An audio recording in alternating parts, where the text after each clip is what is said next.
దానియేలు గ్రంథము చరిత్రతో కూడిన ప్రవచనముగాను, ప్రవచనముతో కూడిన చరిత్రగాను ఉన్న గ్రంథం. ఆ వివరాలేమిటో మనం పరిశీలిద్దాం.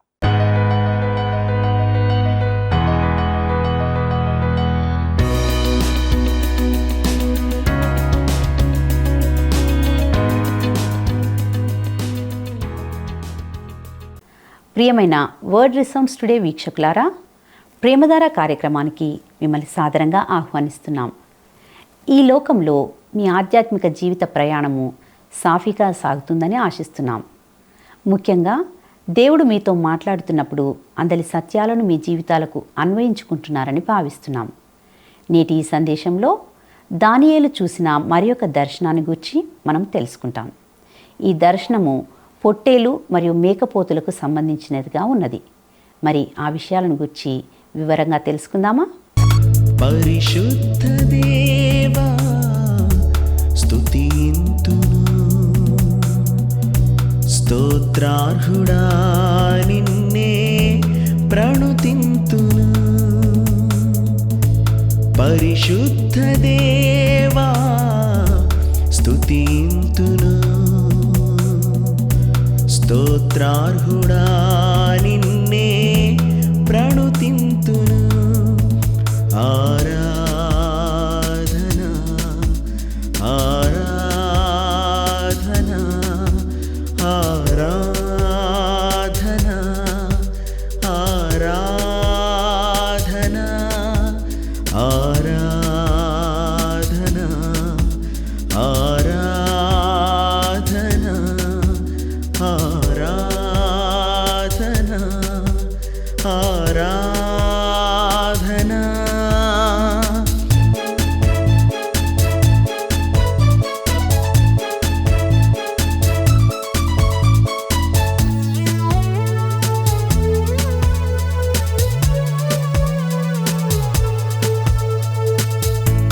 నా ఎడల నీకున్న తలంపులు విస్తారమైనవి, అతి శ్రేష్టమైనవి. నా ఎడల నీకున్న తలంపులు విస్తారమైనవి, అతి శ్రేష్టమైనవి. శాశ్వతమైన కృప చూపినావు, నీ ప్రేమ ఎంత అతి మధురము. శాశ్వతమైన కృప చూపినావు, నీ ప్రేమ ఎంత అతి మధురము. ఆరాధన ఆరాధన ఆరాధన ఆరాధన ఆరాధన ఆరాధన ఆరాధన ఆరాధన.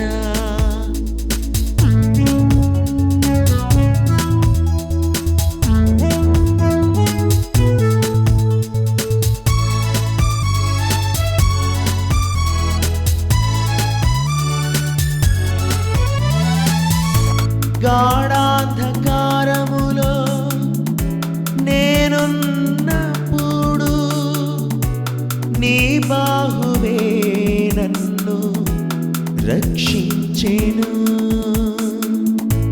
గాఢాంధకారములో మహాగణుడును రక్షకుడైన యేసుక్రీస్తు ప్రశస్తమైన నామంలో ప్రేమధార టీవీ వీక్షకులందరికీ ప్రత్యేకమైన శుభములు తెలియజేస్తున్నాం. గత కొంతకాలంగా మనము దానియేలు గ్రంథాన్ని ధ్యానిస్తూ అందులో నుండి ఎన్నో విలువైన ఆధ్యాత్మిక సత్యాలను తెలుసుకుంటూ ఉన్నాం. ముఖ్యంగా గత పాఠంలో దానియేలు చూసిన దర్శనంలోని 4 జంతువులలో చివరి జంతువును గూర్చిన విషయాలను తెలుసుకున్నాం. ఇక నేటి ఈ పాఠంలో దానియేలు గ్రంథము 8వ అధ్యాయము 1 నుండి 10 వచనాల వరకు ధ్యానించుకోబోతున్నాం.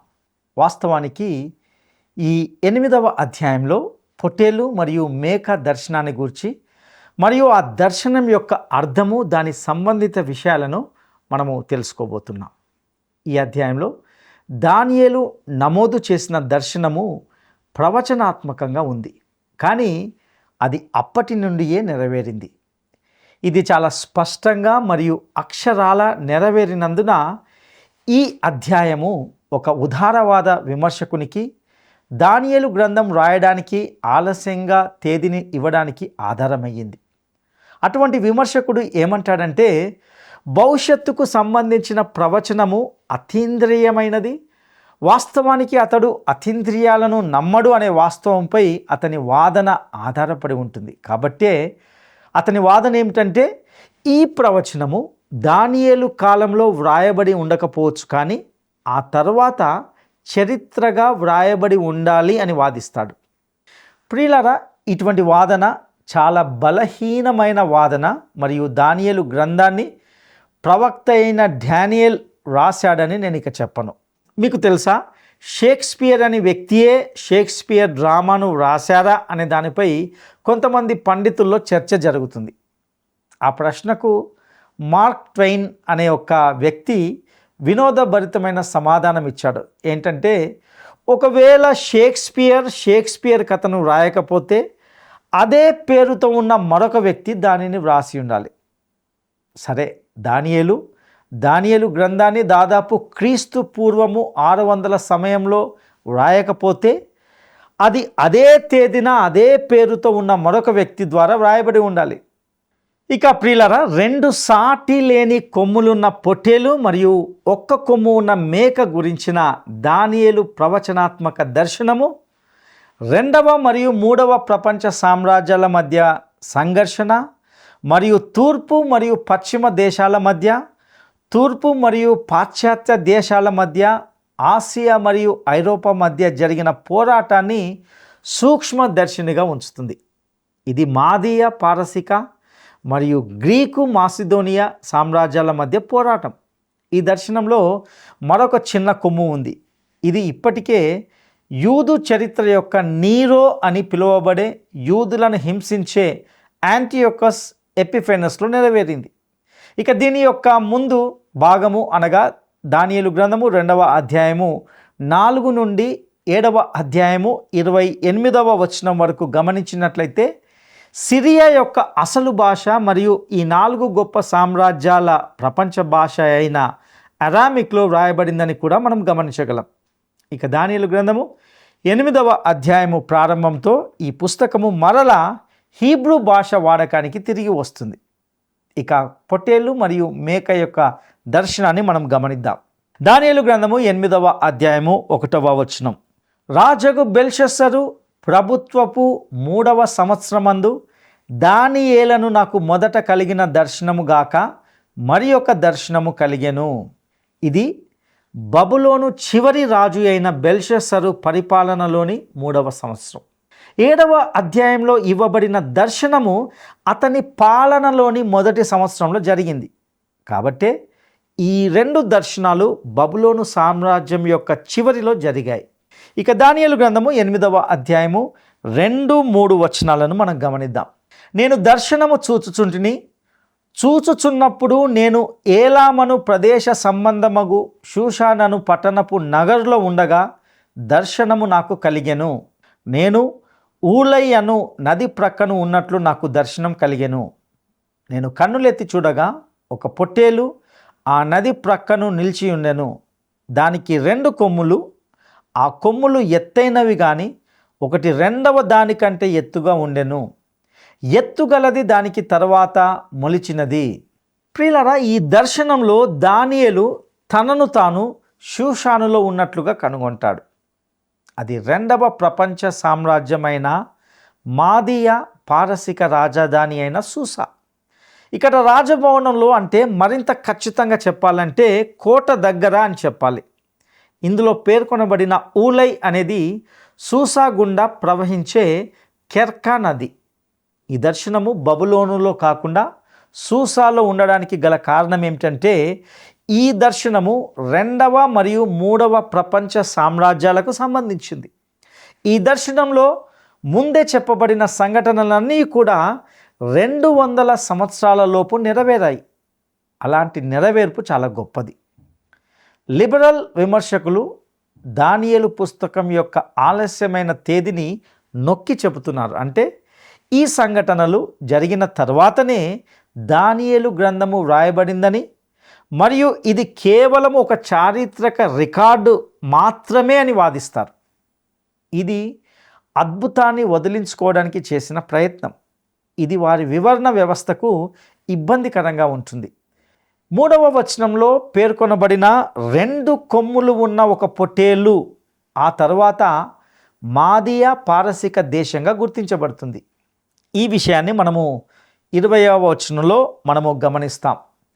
ఎత్తుగలది దానికి తర్వాత మొలిచినది. దీనినే మనము మరొక మాటలో చెప్పాలంటే మాదియ దేశ జనరల్ గోబ్రియస్ బబులోనును నాశనం చేసినప్పుడు మాదియ దేశమును సూచించే కొమ్ము మొదట పైకి వచ్చింది. తర్వాత పర్షియన్ లేక పారసీక చక్రవర్తులు మాదీయులపై ఆధిపత్యం సాధించి గొప్ప సామ్రాజ్యాన్ని దాని అత్యున్నత శిఖరానికి తీసుకెళ్లారు.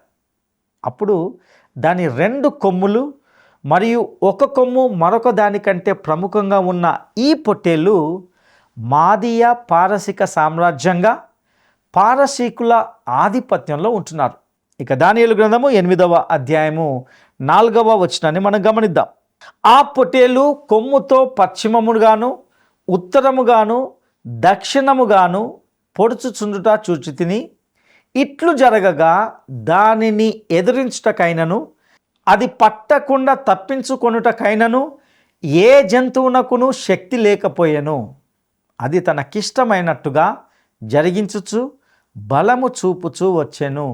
ప్రియులారా, ఈ వచనంతో ఆ పొట్టేలు కొమ్ముతో పశ్చిమముగాను ఉత్తరముగాను దక్షిణముగాను పొడుచుచుండుట చూచి తిని అనే మాటను మీరు గమనించారా?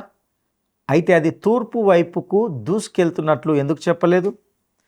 పర్షియా తూర్పున ఉంది మరియు దూర ప్రాచ్యంలోని మరింత ముందుకు సాగలేదు. వారు ఆ దిశలో మరింత ముందుకు వెళ్ళి ఉంటే వారు తూర్పులోకి అనగా భారతదేశం మరియు చైనాలోకి అడుగు పెట్టేవారు. అయితే వారు తమ సామ్రాజ్యాన్ని అన్ని ఇతర దిశల్లో ప్రదర్శిస్తున్నారు. 7వ అధ్యాయంలో ఎలుగుబంటి ప్రాతినిధ్యం వహించిన సామ్రాజ్యం ఇదే. వారు విజయస్ఫూర్తితో ప్రేరేపించబడ్డారు. ఇక దానియేలు గ్రంథము 8వ అధ్యాయము 5వ వచనాన్ని మనం గమనిద్దాం. నేను ఈ సంగతి ఆలోచించుచుండగా ఒక మేకపోతు పడమట నుండి వచ్చి కాళ్ళు నేల మోపకుండా భూమి అన్నంతటా పరుగులెత్తెను. దాని 2 కన్నుల మధ్య ఒక ప్రసిద్ధమైన కొమ్ముండెను. ప్రియులారా, దానియేలు ఆ పొట్టేలు శక్తి మరియు సామర్థ్యాన్ని చూసి ఆశ్చర్యపోతుండగా పడమర నుండి గొప్ప కదలికతో మరియు ఆధిపత్య కొమ్ముతో ఒక మేక వచ్చింది. ఇక్కడ మేక గ్రీసు దేశాన్ని సూచిస్తుంది. ఈ విషయాన్ని 21వ వచనంలో మనం గమనిస్తాం. మరియు ఆ పెద్ద కొమ్ము అలెగ్జాండర్ ద గ్రేట్ని సూచిస్తుంది. ప్రియులారా, అహేశ్వరోషు పాలనలో పర్షియా పశ్చిమానికి వెళ్ళాలని అనుకుంది, కానీ పశ్చిమం నుండి ఈ మేక వచ్చింది. అది చాలా వేగంగా కదులుతుంది. అది దాని కాళ్ళు నేల మోపకుండా అనగా నేలను తాకలేదు అని గ్రహించాలి. ఇది చిరుత పులి యొక్క 4 రెక్కలకు అనుగుణంగా ఉంటుంది మరియు అలెగ్జాండర్ తన సైన్యాన్ని కదిలించిన వేగాన్ని ఇది సూచిస్తుంది. ఇక దానియేలు గ్రంథము 8వ అధ్యాయము 6, 7 వచనాలను మనం గమనిద్దాం. ఈ మేకపోతు నేను నది ప్రక్కను నిలుచుట చూచిన 2 కొమ్ములు గల పొట్టేలు సమీపమునకు వచ్చి భయంకరమైన కోపముతోను బలముతోను దాని మీదికి ఢీకొని వచ్చెను. నేను చూడగా ఆ మేకపోతు పొట్టేలును కలుసుకొని మిక్కిలి రౌద్రము గలదై దాని మీదికి వచ్చి ఆ పొట్టేలును గెలిచి దాని 2 కొమ్ములను పగలగొట్టెను. ఆ పొట్టేలు దానిని ఎదిరింపలేకపోయినందున ఆ మేకపోతు దానిని నేలను పడవేసి త్రొక్కుచుండెను. దాని బలమును అణచి ఆ పొట్టేలును తప్పించుట ఎవరి చేతను కాకపోయెను. ప్రియులరా, ఇక్కడ మిక్కిలి రౌద్రము గలదై అనే మాటను గమనించారా? అంటే అతడు కోపముతో మరియు గొప్ప ద్వేషంతో కదిలించబడ్డాడు. దానిని నాశనం చేయడానికి అతడు దానిలోకి పరిగెత్తాడు. అనగా పారసిక దేశం యొక్క చివరి గొప్ప పాలకుడైన అహేశ్వరోషు అతడు యూరప్పై అనగా గ్రీసుపై దాడి చేశాడు. అతడు 3,00,000 మంది సైనికులతో మరియు వారి కుటుంబాలతో కదిలాడు. గ్రీకులు తెలివైన వారు అతన్ని ఎదుర్కోవడానికి బయటకు వెళ్ళలేదు. బదులుగా అతడు థర్మోపేలే అనే స్థలానికి చేరుకునే వరకు వారు వేచి ఉన్నారు. ఇది ఒక ఇరుకైన మార్గం. దీనిలో అతడు పెద్ద సైన్యాన్ని చేరుకోలేడు. ఒక గ్రీకు సైనికుడు గ్రీకుల వలె శిక్షణ పొందని మరియు క్రమశిక్షణ లేని ఇతర సైన్యంతో పోలిస్తే కనీసము 10 మంది మాదీయ పారసీకులకు సమానం. కాబట్టే గ్రీకులు థర్మోపైలేలో విజయం సాధించారు. ఒకేసారి కొంతమంది సైనికులతో కనుమ గుండా ముందుకు సాగడానికి ప్రయత్నించినప్పుడు వారు ఆ భారీ పారసిక అనగా పర్షియన్ సైన్యాన్ని నాశనం చేశారు. ఆపై సలామిస్ అనే ద్వీపం యొక్క సముద్ర తీరములో 300 ఓడలతో కూడిన అహేశ్వరోషు నౌకాదళము తుఫానులో ధ్వంసమైంది. అతని నౌకాదళము నాశనమైందని అతనికి వార్త అందినప్పుడు అతడు సముద్రంలోకి దిగి తన బెల్ట్ను తీసివేసి దానితో అలలను కొట్టాడు. వారు అతని నౌకాదళాన్ని నాశనం చేశారు. అది ఏ విధంగా చూసినప్పటికీ అత్యుత్తమ మరియు తెలివైన వ్యక్తి చర్య కాదని నేను చెప్తాను. ఇది తూర్పు పశ్చిమం వైపు కదలడానికి చేసిన చివరి ప్రయత్నాన్ని సూచిస్తుంది. మళ్ళీ గొప్ప పురోగతి జరగలేదు.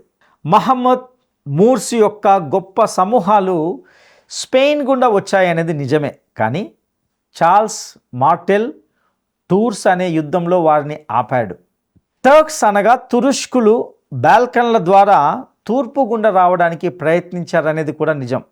కానీ వారు విఫలమయ్యారు. ఇక ఇప్పుడు పశ్చిమంలో ఈ అద్భుతమైన జనరల్ యువకుడు అలెగ్జాండర్ ద గ్రేట్ ఉదయిస్తున్నాడు. అతడు మరణించినప్పుడు అతనికి కేవలము 32 సంవత్సరాలు మాత్రమే. అతడు సైనిక మేధావి, గొప్ప వారిలో ఒకడు.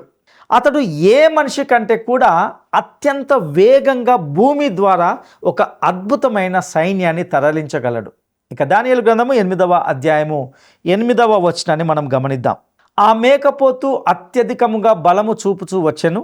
అది బహుగా పుష్టి నొందగా దాని పెద్ద కొమ్ము విరిగెను. విరిగిన దానికి బదులుగా 4 ప్రసిద్ధమైన కొమ్ములు ఆకాశపు నలుదిక్కులకు 4 పెరిగెను. ప్రియులారా, ఇక్కడ ఈ వచనంలో అది బహుగా పుష్టి నొందగా దాని పెద్ద కొమ్ము విరిగెను అనే మాటను మీరు గమనించారా? ఇంతకీ ఈ కొమ్మును విరిచింది ఏమిటి? దానిని విరిచే మానవ శక్తి ఏది లేదు. అతడు అధికారంలోకి వచ్చినప్పుడు ప్రపంచం మొత్తము అలెగ్జాండర్ ద గ్రేట్ మడమ క్రింద ఉందని మనకు చెప్పబడింది. సంప్రదాయం ప్రకారము అతడు కూర్చొని ఏడ్చాడు. ఎందుకంటే జయించడానికి ఇంకేమీ ప్రపంచాలు లేవు అని. అతడు అప్పటికే తెలిసిన ప్రపంచాన్నంతటిని జయించాడు. అయితే అతని విస్తారమైన పనులు లేక ప్రాజెక్టుల మధ్యలో రాత్రంతా మద్యం సేవించిన తర్వాత అతనికి జ్వరం వచ్చింది. మరియు అతడు క్రీస్తు పూర్వము 323వ సంవత్సరంలో 32 సంవత్సరాల వయసులోనే మరణించాడు. ప్రియులారా, చూసారా? అది బహుగా పుష్టి నొందగా దాని పెద్ద కొమ్ము విరిగెను అనే మాటలోని భావం ఇదే. ఈ 3 సామ్రాజ్యాలు అనగా బబులోను, మాదీయ పారసిక మరియు గ్రీకు మాసిదోనియా సామ్రాజ్యాలు తాగిన వినోదంలో మునిగిపోయారు. ప్రస్తుతం మన ప్రపంచం కానీ లేదా మన దేశం కానీ గంజాయి లేదా హెరాయిన్ లాంటి మత్తు పదార్థాల ద్వారానే నాశనం అవుతుందని నేను అనుకోవడం లేదు. కానీ అంతకు మించి మద్యం అనేదే ప్రతి ఒక్కరిని, ప్రతి కుటుంబాన్ని నాశనం చేస్తుందని నేను దృఢంగా చెప్పగలను. దయచేసి నన్ను తప్పుగా అర్థం చేసుకోకండి. నేనేదో మత్తు పదార్థాలకు చట్టబద్ధం చేయడానికి అనుకూలంగా మాట్లాడడం లేదు.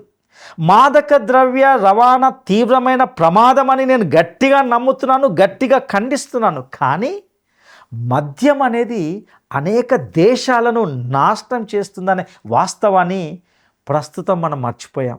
ప్రియులారా, నేను చూసిన తాజా గణాంకాల ప్రకారము ప్రపంచవ్యాప్తంగా మద్యము త్రాగి వాహనం నడుపుతున్న సంఘటనల్లో ప్రతి సంవత్సరము దాదాపు కొన్ని లక్షల మంది చంపబడుతున్నారు. మరియు అనేక లక్షల మంది వికలాంగులుగా మారుతున్నారు మరియు ఇతర తీవ్రమైన గాయాలకు గురవుతున్నారు. యుద్ధం వల్ల జరిగే మరణాలపై మనము నిరసన ఉద్యమాలు నిర్వహించాం, కానీ ఎవరైనా ఒక విస్కీ బాటిల్ మోసుకెళ్ళి ఇది నేడు మన దేశానికి నిజమైన ప్రమాదమని చెబుతున్నారని మనం చూస్తున్నామా? మద్యపాన డ్రైవర్ల సమస్య కూడా ఏటా కొన్ని లక్షల రూపాయలకు పైగా ఆర్థిక నష్టాన్ని సృష్టిస్తుందని అంచనా. ఇక నిరుద్యోగులపై జరిగినటువంటి గణాంకాలు, మద్యపానం చేసే నష్టాలకు సంబంధించి వివరాలు అంతగా నాకు తెలియదు, కానీ ప్రతి సంవత్సరము కొన్ని కోట్ల రూపాయలు మద్యం కోసం ఖర్చు చేస్తుంటాం. ఈ వాస్తవాలు ఎంతో ఆందోళన కలిగించే విషయాలు అంటున్నాయి. ప్రియులారా, అలెగ్జాండర్ ద గ్రేట్ యొక్క గొప్ప సామ్రాజ్యము అతడు మద్యపానం చేసేవాడు కాబట్టి పతనమైంది. అతడు ప్రపంచాన్ని జయించాడు, కానీ అతడు తనను తాను అనగా అలెగ్జాండర్ గ్రేట్ అనే వ్యక్తిని జయించుకోలేకపోయాడు. నేడు ప్రపంచంలో ఒక తీవ్రమైన ప్రమాదం ఉంది. అంటే కొన్ని పెద్ద పెద్ద సంస్థలు, నాయకులు, పెద్దవారు బాధ్యతాయుతంగా ప్రవర్తించాల్సిన వారు తీసుకునే అనేక నిర్ణయాలు ఇలాంటి మందు పార్టీల సమయంలో తీసుకోబడతాయి. ఇంతకీ మనము ప్రత్యేకమైన వాళ్ళమని ఎందుకు అనుకుంటున్నాం? మనము మేధోపరంగా చాలా ఉన్నతంగా ఉన్నామని, పరిణామ ప్రక్రియ యొక్క అంతిమ ఉత్పత్తి అని, మరియు మనం ఒక దేశంగా దిగజారిపోయే ప్రసక్తే లేదని భావిస్తుంటాం. అయితే నా ప్రియమిత్రమా, ఎవరైనా ఈల వేసి బయటికి వెళ్తున్నామని ప్రకటించే సమయం ఇది.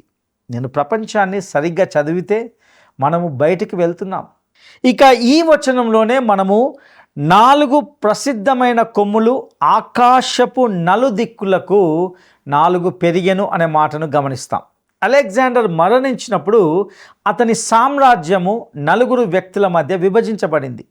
ఇది దానియేలు గ్రంథము 7వ అధ్యాయంలోని చిరుతపులి యొక్క 4 తలలకు అనుగుణంగా ఉంటుంది.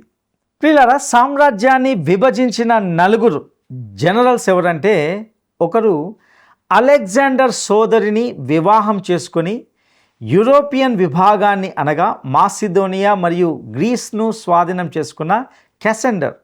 రెండవ వ్యక్తి ఆధునిక టర్కీ అయిన ఆసియా మైనర్ యొక్క గొప్ప భాగాన్ని స్వాధీనం చేసుకున్న లైసిమాకస్.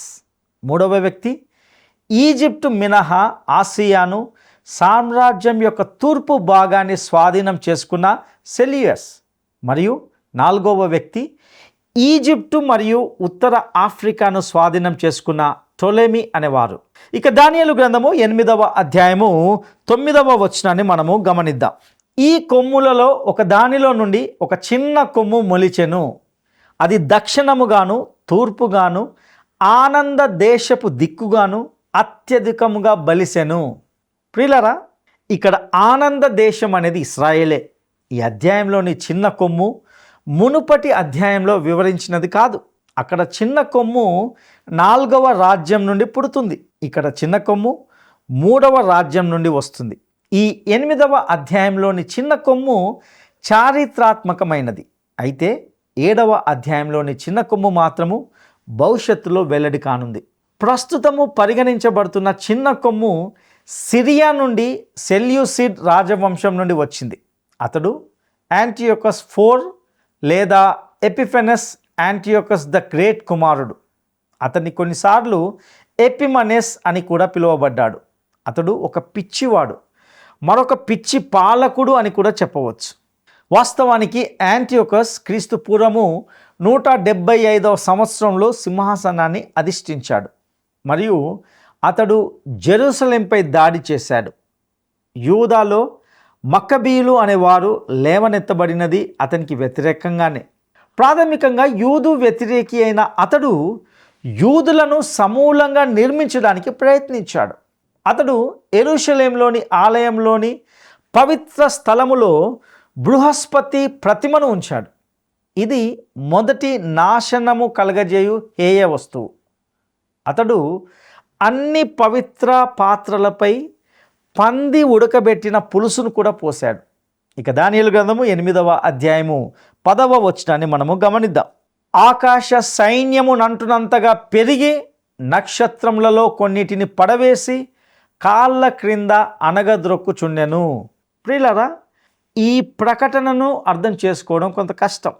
దీనికి సహజ వివరణ ఏమిటంటే, యాంటియోకస్ దేవుణ్ణి సవాలు చేసి యెరూషలేం పట్టణాన్ని మరియు దేవుని ఆలయాన్ని స్వాధీనం చేసుకోవడానికి అనుమతించబడ్డాడు. ఈ యుద్ధము ఆధ్యాత్మిక రాజ్యంతో కూడినది. ఇందులో దేవదూతలు మరియు దయ్యాలు పాల్గొనడం జరిగింది. యాంటియోకస్ చేసిన కొన్ని విజయాలు ఆశ్చర్యకరమైనవి. అవి నిజమైతే దయ్యాల శక్తి ప్రదర్శించబడిందని గుర్తించాలి. ప్రియ సహోదరుడా, సహోదరి, నేటి ఈ సందేశం ద్వారా మీరు ఖచ్చితంగా ఎన్నో విలువైన ఆధ్యాత్మిక సత్యాలను తెలుసుకొని ఉన్నారని తలస్తున్నాం. ఇందులోని ప్రతి చారిత్రాత్మక విషయము దేవుని యొక్క వాక్యము ఎంతో సత్యమని మనకు తెలియజేస్తుంది. ప్రతిదీ ఒక క్రమబద్ధంగా ప్రవచించబడిన విధంగా నెరవేర్చబడమే కాకుండా ఇంకా నెరవేర్చబడవలసినవి కొన్ని ఉన్నాయి. అవి అక్షరాల నెరవేరబడతాయి. అవి ఎంతో దగ్గరలో ఉంటున్నాయి. ఈ వాక్య సత్యాలు నిజమని మీరు విశ్వసిస్తున్నారా? అట్టి విశ్వాసము మిమ్మల్ని ప్రభువు రాకడ వరకు బలపరుస్తూ ముందుకు నడిపించునుగాక. దైవాశీస్సులు. ప్రార్థన చేసుకుందాం. మహాపరిశుద్ధుడా, నమ్మదైన దేవా, మీ దయగల పాదాలకు వందనాలు, స్తుతులు చెల్లిస్తుంటున్నాం. అవును ప్రభువా, నీవు మాకు బోధించిన ప్రతి సత్యానికై, ముఖ్యంగా మాకు వ్రాయించిన నీ వాక్య సత్యాలకై నీకు వందనాలు, స్తుతులు చెల్లిస్తుంటున్నాం. నీ వాక్యము నమ్మదగింది. అందులోని ప్రతి విషయము ఎంతో వాస్తవికతను సంతరించుకున్నటువంటి విషయంగా ఉంటున్నది. ఈ విషయాలను మేము ఒప్పుకోవడానికి, గ్రహించడానికి, విశ్వసించడానికి పరిశుద్ధాత్మ దేవుడా నీ యొక్క కృపను, సహాయాన్ని దయచేయండి. ఎందుకంటే ప్రభువా, మీ యొక్క వాక్యపు హెచ్చరికలను మేము పెడచెవిన పెట్టినప్పుడు, దానిని నిరాకరించినప్పుడు మేము శిక్షకు గురి కావాల్సిన వారంగా ఉంటున్నాం. కనుక దానికి లోబడి దాని ప్రకారం జీవించడానికి నీ కృపా సహాయము దయచేయవలసిందిగా ప్రార్థిస్తూ, మా రక్షకుడును నమ్మదగిన యేసయ్య శ్రేష్టమైన గొప్ప నామములో అడిగి స్తుతించి వేడుకుంటున్నాము తండ్రి. ఆమెన్.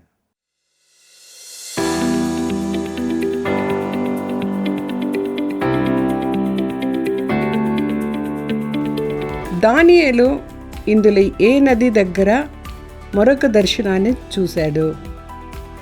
దానియేలు ఇందులో ఏ నది దగ్గర మరొక దర్శనాన్ని చూశాడు?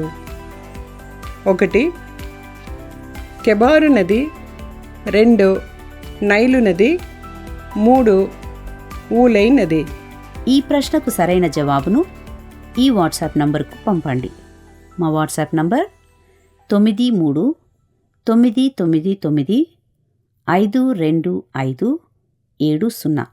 ప్రియ వీక్షకులారా, ఈ సందేశం ద్వారా దేవుడు మీతో మాట్లాడాడని, మీరు అనేక సత్యాలను నేర్చుకుంటున్నారని, అవి మీ ఆధ్యాత్మిక జీవితాలను సరిచేసుకోవడానికి ఉపయోగకరంగా ఉన్నాయని భావిస్తున్నాం. ఇంకా లోతుగా ఎదగడానికి అవసరమైన విషయాలు నేర్చుకోవాలి అనుకున్నట్లయితే, మీరు నేర్చుకున్న వాక్య సత్యాలను, మీ విలువైన అభిప్రాయాలను మాతో పంచుకోవడానికి దయచేసి టీవీ స్క్రీన్పై ప్రదర్శించబడిన నంబర్తో మమ్మల్ని సంప్రదించండి.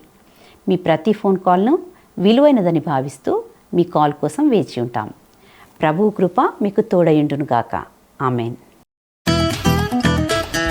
ఈ కార్యక్రమం మీకు నచ్చిందా?